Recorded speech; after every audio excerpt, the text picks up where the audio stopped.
If there is one thing that many of us fear, it's our loved ones going missing without a trace. Amazingly, Ricky was missing for 2 years before the police finally got a tip about his grandma's dresser. Before we start, smash the like button and make sure to subscribe if you haven't, and hit that notification bell so that you won't miss any new stories. Even though things weren't always going well between Shannon Wilfong and Michael Chikevdia, the couple still welcomed a child in 2002. It's said that the couple would often argue and would fall out more times than they got back together. That didn't stop them from celebrating when they learned they were pregnant with their son, Ricky. Sadly, things weren't set to last as Shannon and Michael eventually decided that enough was enough and it was time to go their separate ways.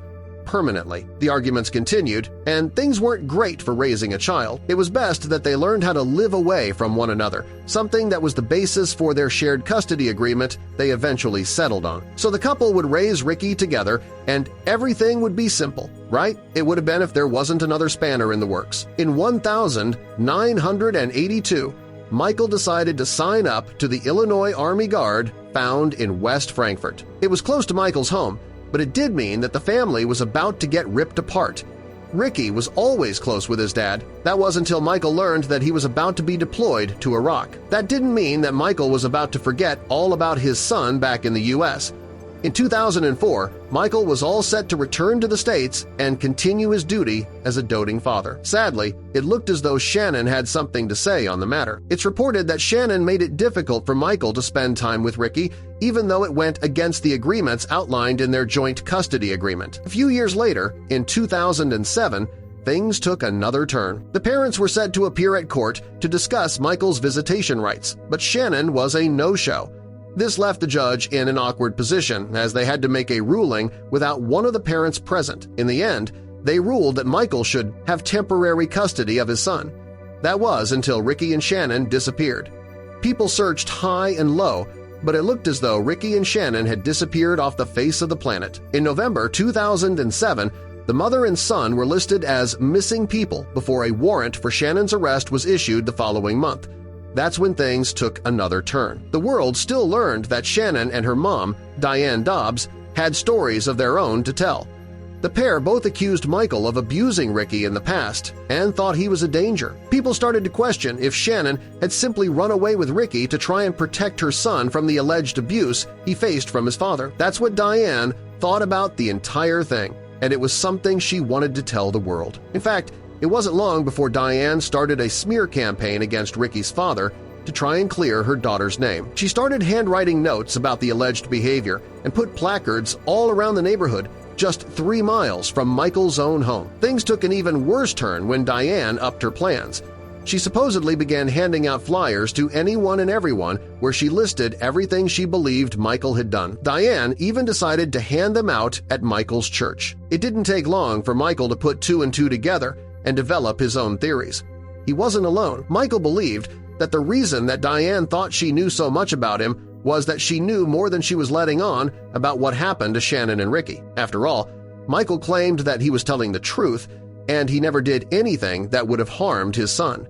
Michael's determination was enough for the police to obtain a warrant to search Diane's house. However, they didn't find anything that linked her to the disappearance. Little did anyone know that this was just the start of a 2-year mystery, as no one could figure out what happened to Ricky. Things remained quiet for 2 long years as Michael continued to search high and low for his son. Unfortunately, he was never any closer to finding out the truth, or at least some clues that would unravel the mystery around his son. That was until 2009. Police received a tip-off that would lead them back to a familiar face in the investigation: Diane. They arrived at the home, where they once again searched through the property to see if they could find any clues about Ricky and Shannon's disappearance. Once here, the officers started to take a keen interest in a particular dresser that might just be the answer they had been looking for all this time. They just needed to take a closer look. The officers knew there had to be more than the dresser that met the eye, as the tip-off led them right to the piece of furniture. But they weren't too sure about what they should be looking for. As they looked at the dresser, they noticed that it was pushed against the wall. Perhaps they needed to get a new angle on the piece. They decided to move it away from the wall, and that's when they noticed there was something hidden behind it. It was a hole in the wall. Only then did it dawn on the police officers that Diane had been hiding something sinister this entire time. It turned out that Michael was right, and Diane did know more than she let on. Officers looked inside, and it wasn't long before they noticed someone staring back at them. The room behind the dresser was just 5 feet wide and 12 feet long. As if that wasn't bad enough, it was a mere 4 feet tall, meaning no one other than a young child would have been able to stand up in the room. As the police shone their torches into the hole, they realized it wasn't just anyone looking back at them. It was Shannon, and she wasn't alone. She was joined by Ricky. People instantly had several questions about the entire situation. Had Ricky been in there for 2 years? How had they survived in the hole in the wall? After all, the pair couldn't even stand up. Ricky was now 6 years old, and everyone on the scene was worried about what his life had been like for the last 2 years. It appeared that he'd been kept in hiding all this time, and no one knew what took place while he was gone. The officers knew the first thing to do was to get Ricky out of the hole and to safety. They decided it was best to take him into custody. Illinois State Police Department officer Master Sergeant Stan Diggs later reported that Ricky ran around like he'd never seen outdoors.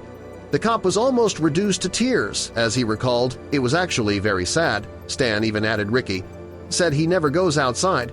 Getting Ricky to safety was just the tip of the iceberg, as investigators quickly realized there were so many layers to this story. The question was, where did they begin? Of course, they needed to talk to the 2 women who seemed to be behind it all.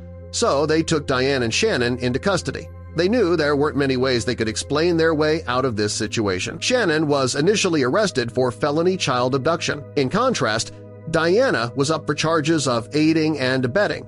However, Diane didn't immediately have to face time behind bars as she was released on bail. During this time, Diane decided to try and share her side of the story by talking to Good Morning America. Diane wanted to tell the world that she never thought that things would go this far, and building a secret room was never something on her list of things to do. In fact, she claimed that the room was already a part of the house when she bought it many years before. This was just the start of the story as Diane tried to explain her way out of the situation. According to Diane, she only thought about hiding Ricky when she realized the police were closing in on her daughter and grandson. In the end, Shannon and Diane allegedly thought that hiding the duo behind the dresser and hole in the wall was the best way to keep the pair together and away from the police. Of course, many people wanted to know about how Ricky had been treated during this time. It seemed that Diane wasn't afraid to tell all secrets about her side of the story, even though she was facing some serious charges when she returned to court. Diane was still adamant that her grandson had barely been in the hole during the 2 years that he had been listed as missing. In fact, she claimed that Ricky had spent maybe 5 minutes in the secret room during the entire 2 years he was gone. Diane continued to add that Ricky supposedly enjoyed a normal childhood, as he was allowed to be free and play like any other child, even though Michael had no idea where he was. She wasn't done there. Diane said that Ricky enjoyed all kinds of things when he was at her house, as he would often head outside. This went against the police officer's version of events, as Stan Diggs claimed Ricky admitted he was never allowed to leave the house. Diane? She told Good Morning America that her grandson had the run of the house. Diane continued to list all the things the family had supposedly done, including fireworks for the 4th of July, weenie roasts, and fishing. As if that wasn't enough already, Diane told the talk show that Ricky helped me plant my flower garden in the back. Diane even said that Ricky has his own garden in the back. If there was one thing that many people wanted to know, it was whether Diane was telling the truth or a lie.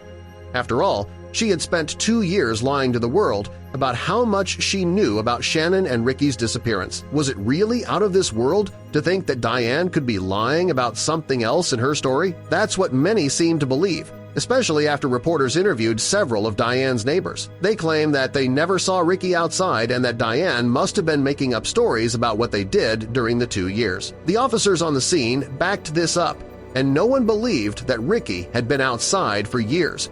It turned out that appearing on Good Morning America might have been a bad decision. Why? Diane was arrested just a few hours after her interview, as officers believed they had all they needed to charge the mother-daughter duo with kidnapping Ricky and lying to the police. Of course, many people wanted to know about what happened to Ricky in all of this. Thankfully, he was living with one of Michael's relatives as investigators continued to work on the case. Stan Diggs told reporters that the youngster was surprisingly in good spirits. This was even more of a shock as Ricky had lived in near isolation for 2 years. Stan couldn't believe Ricky was a very social, very polite, very talkative little boy. Judgment Day finally rolled around on September 19, 2011. Shannon was taken to court to face her charges, and it didn't take long for the courts to find her guilty of all the charges. She was ultimately given 2 years probation and fined $1,500 for her part in Ricky's abduction. Several people thought the sentence was too light, but the deed was done. Ricky? Michael was eventually given full custody of his son after so many years apart. Apparently, this was enough for the father to leave the military to focus all of his time on being a single father. It looked as though Michael wanted nothing more than to settle into a life of peace that he dreamed about for so long. It looked as though Michael and Ricky could finally put their terrifying ordeal behind them. For 2 years, Michael wondered if he would ever see his son again or what could have happened to him. After all, there were no clues about what may have taken place while he was with Shannon. Perhaps if Diane weren't so adamant about spreading her side of the story, she never would have given the game away. We may never know. Whatever the case, it seems the pair were finally able to pick up their father-son relationship where it left off.